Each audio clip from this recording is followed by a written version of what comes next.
Assalamualaikum warahmatullahi wabarakatuh. Ada pertanyaan dari takmir salah satu masjid yang ada di Sukodono. Itu bahwasanya khotibnya tidak datang. Mungkin khotibnya ini sudah diberitahu sanggup datang, ternyata pas waktu naik itu tidak ada. Mungkin macet, mungkin pas ada kecelakaan dan seterusnya. Jadi khotibnya nggak datang. Akhirnya diganti oleh salah satu takmir. Nah, menurut yang lapor ini ketua takmirnya, yang ganti ini kurang siap. Kenapa kurang siap? Sehingga ada rukun yang tidak dilaksanakan. Ya, menurut beliau khutbah kedua itu tidak ada wasiat takwa. Khutbah kedua tidak ada membaca sholawat. Ini perlu kita ketahui khususnya untuk takmir, umumnya untuk jamaah. Ya, jangan sampai jamaah itu mengatakan begini, Pak. Oh, pondok masjid An-Nur itu gak ono khutbah. Dia tuh datang duluan. Ya, mari sholat qobliyah di pojok sana tuwido gitu, Pak. Ya. Nah, setelah itu terima kasih. Muadzin itu qomat. Setelah qomat bangun. No, masjid Jumatan kok gono khutbah gitu. Ya gono khutbah wong turu ya, teko langsung turu, tangi wis qomat, berarti gak ono khutbah ya. Nah, ini upayakan ada salah satu atau memang beberapa orang yang memperhatikan khotib. Insya Allah setiap saya di mana saja Jumatan saya pasti memperhatikan khotibnya, Pak. Oleh karena itu kalau di kitab Hidayatul Hidayah ada tidur qaulilah, ya, tidur sebelum duhur. Itu kalau di Pondok Temboro ya, itu jam 11 itu suatu kewajiban. Pada ketemu kan ya, itu tidur semuanya jam 11. Tidak mau duhur itu dibangunkan semuanya. Supaya apa? Supaya waktu duhur atau Jumatan itu kita fresh. Terus ada mandi yang kemarin kita sampaikan, mandi Jumat itu sunnah ya. Nah, jamaah harus paham rukun dan syarat sahnya khutbah. Ya, kita sampaikan supaya nanti bisa diingat-ingat. Rukun khutbah itu ada 5. Pertama, membaca alhamdulillah. Entah innal hamdalillah, monggo. Alhamdulillahirabbil alamin, monggo. Di khutbah pertama dan khutbah kedua harus ada. Kalau hanya khutbah pertama tok, khutbah kedua tidak ada, berarti tidak melaksanakan rukun, berarti nggak sah. Yang kedua, membaca sholawat, ya, di khutbah pertama dan khutbah kedua harus ada. Khutbah pertama, khutbah kedua, sholawat. Yang ketiga, wasiat takwa, ittaqullah umpamanya khutbah pertama dan khutbah kedua. 3 ini di 2 khutbah.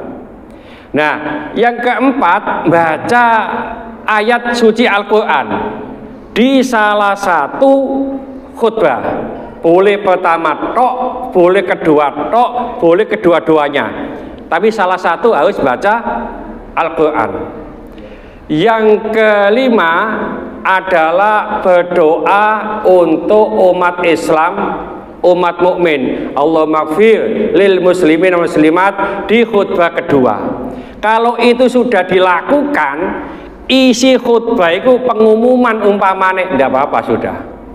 Atau itu saja ya, sudah selesai, tidak apa-apa sudah sholat. Ya, jadi khutbah itu rukunnya itu yang penting dan harus bahasa Arab. Tidak boleh bahasa Indonesia, rukunnya. Isinya monggo. Jadi umpamanya ya, wasiat takwa. Ittaqullah haqqa tuqatih wa la tamutunna illa wa antum muslimun. Itu Al-Qur'an atau enggak itu, Pak? Ini isinya Al-Quran, tapi redaksinya yang diomongkan itu bukan Quran. Itu pemberitahuan, ittaqullah haqqa tuqatih wa la tamutunna illa wa antum. Bertakwalah kepada Allah dengan takwa yang sebenar-benarnya. Jangan engkau mati ya kecuali dalam keadaan Islam. Ini pituduh, ini pemberitahuan. Nah, yang Quran itu kama qala Allah Ta'ala fi kitabil aziz a'udzubillahi minasyaitonir rajim. Nah, ini Quran. Ya ayyuhalladzina amanu taqullaha haqqa tuqatih, itu Quran. Atau umpamanya nggak baca itu di belakang wal asri innal insana lafi khusrin ila, itu juga Quran. Jadi sudah memenuhi. Ya, jadi kalau hanya ittaqullah itu hanya pemberitahuan. Terus kedua, ada di belakang wa qala ta'ala innallaha wa malaikatahu, itu juga Quran. Umpamanya yang di depan tadi tidak baca Quran, yang di belakang ini baca Quran, yang kedua itu sudah pas. Ya. Nah, setelah itu sholawat kedua-duanya. Nah, lalu ada masalahnya begini. Kalau umpamanya tidak dilakukan salah satu dari rukun, maka khutbahnya tidak sah. Nek khutbahnya tidak sah, maka sholat Jumatnya tidak sah. Waktu itu bertanya, langsung saya telepon. Ya Ustadz, setelah jenengan tahu ya apa yang jenengan sampaikan, meneng wae. Ya. Terus setelah itu sholat. Setelah sholat bagaimana? Buyar. Ini yang repot ini. Nah, saya sampaikan kalau begitu Jumatan jenengan nggak sah. Ini bisa dilakukan kalau tadi diberitahukan. Sampean tidak melakukan rukun yang ini, maka wajib diulangi khutbah mulai awal. Nek umpamane khotibe wis gak kuat aku apa meneh amplope medhithik wis gak usah khutbah maneh umpamane. Maka setelah sholat Jumat ditambah sholat duhur karena Jumatnya tidak sah. Maka diganti sholat duhur. Nah, WA-nya itu hari Sabtu. Ustadznya apa ini? Ya, maka wajib Jumatan lagi. Siapa yang wajib Jumatan lagi? Begini, kalau khotib salah atau tidak melakukan rukun, maka yang wajib mengulangi seluruh jamaah dan khotibnya. Kenapa? Ini karena kalau dalam kitab, ya saya ngomong bukan karena saya sendiri, Pak, karena ada dasarnya. Maunya ditanya langsung saya sampaikan ibaratnya. Jadi dasarnya ada. Ya, karena keteledoran jamaah. Kenapa jamaah tidak memperhatikan syarat rukun imam? Atau kalau imamnya di sini umpamanya ada ngapunten telek lintung umpamanya ya najis, maka yang mengulang seluruhnya. Ya, beda kalau imamnya kentut, ya, atau ngapunten malam-malam ambek bojone gawe PR lali gak adus terus khutbah eling-eling mau asal loh aku malah durung adus jinabat gitu umpamanya. Itu yang ngulang hanya khotibnya. Ya, kalau kentut atau belum mandi atau belum wudu kok makmum nggak paham, maka hanya khotib yang mengulang, nggak mengulang dosa. Ya, nah kalau sudah Sabtu bagaimana Ustadz? Apakah diulang Jumatan atau tidak? Tidak usah mengulang Jumatan, tapi wajib mengqadha sholat duhur. Kenapa? Dia belum sholat duhur. Kalau kita katakan wis lewat Gusti Allah wis ngerti, ya, ini enggak pas. Ya, memang di mazhab yang lain itu tidak ada kewajiban untuk mengqadha sholat. Di mazhab Syafi'i wajib mengqadha sholat yang ditinggalkan, baik itu sengaja maupun tidak, wajib. Dasarnya salah satu begini dasarnya, Pak.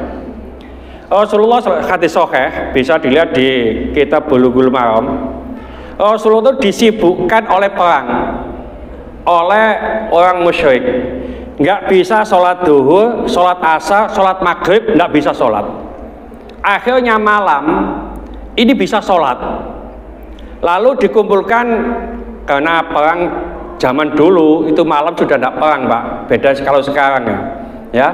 Bilal adzan. Setelah itu Bilal qomat sholat duhur. Kapan waktunya? Isya. Ya, setelah isya. Setelah sholat itu Bilal qomat sholat asar. Ya, Bilal qomat sholat maghrib, Bilal qomat sholat isya. Artinya duhur maghrib duhur asar maghrib di qadha di waktu isya. Ya. Nah, oleh karena itu mazhab Syafi'i mewajibkan mengqadha kalau ditinggal. Dia jamaahnya, dia sholat Jumatnya tidak sah, berarti belum sholat. Karena sholat Jumat itu bisa ditinggal, itu bisa diganti dengan sholat duhur. Contoh kalau kita sakit, contoh kalau kita bepergian, ya, dan seterusnya. Ya, jadi kalau tidak diulangi atau diqadha, maka dia berhutang sholat duhur. Ini menurut mazhab Syafi'i. Iya, monggo. Kalau kita yakin khotibnya ada kesalahan di khutbah pertama, waktu untuk menyampaikan itu setelah khotib selesai khutbah, waktu duduk itu sudah dinyatakan kalau kita menyampaikan kesalahan itu. Ya. Saya sampaikan tadi ya, rukun ya. Rukun alhamdulillah, terus ittaqullah, sholawat, itu khutbah pertama dan khutbah kedua. Kok dia khutbah pertama ndak baca sholawat, terus sudah khutbah kedua langsung diingatkan, jangan sampai selesai, kecuali kalau baca ayat Al-Quran. Kalau ayat Al-Quran kan boleh di pertama, boleh kedua, mungkin nanti dibaca di kedua mungkin. Nah, ini jangan disalahkan dulu. Sama dong baca ayat Al-Quran. Nah, khutbah rukunnya di dua boleh kok. Nah, gitu. Jadi tiga ini. Kalau pertama tidak ada, terus menginjak ke khutbah kedua langsung diingatkan. Ya, ini gak gelem, ya sudah. Terus mungkin ada saksinya. Oh ya tadi belum, wajib kan. Ini gak gelem diganti. Mudah-mudahan sedikit ini dibarengi hidayah oleh Allah Subhanahu wa taala. Mudah-mudahan segala hajat kita dikabulkan Allah, segala kesulitan kita dibantu oleh Allah. Mudah-mudahan anak kita menjadi anak soleh solehah, taat kepada Allah, patuh dan nurut kepada kedua orang tua. Terima kasih keturunan, mudah-mudahan Allah berikan keturunan yang soleh solehah. Terima kasih jodoh, mudah-mudahan Allah berikan jodoh yang soleh solehah. Mudah-mudahan di antara kita, keluarga kita, hadetolan kita, tetangga-tetangga kita yang saat ini sedang sakit baik di rumah sakit maupun di kediaman, mudah-mudahan Allah cepat mengangkat penyakitnya, menyembuhkan penyakitnya, dan mudah-mudahan Allah memberikan kesabaran kepada yang sakit, dan dengan kesabaran ini mudah-mudahan Allah mengangkat seluruh dosa-dosanya, dan mudah-mudahan Allah mengampuni orang-orang yang mendolimi kita. Al-Fatihah. Bismillahirrahmanirrahim. Al-'asri innal insana lafi khusrin illa alladziina aamanu wa 'amilus sholihati wa tawassaw bil haqqi wa tawassaw bis sabr. Subhanakallahumma wa bihamdika asyhadu an la ilaha illa anta astaghfiruka wa atubu ilaik. Assalamualaikum warahmatullahi wabarakatuh. Allahumma sholli ala sayidina Muhammad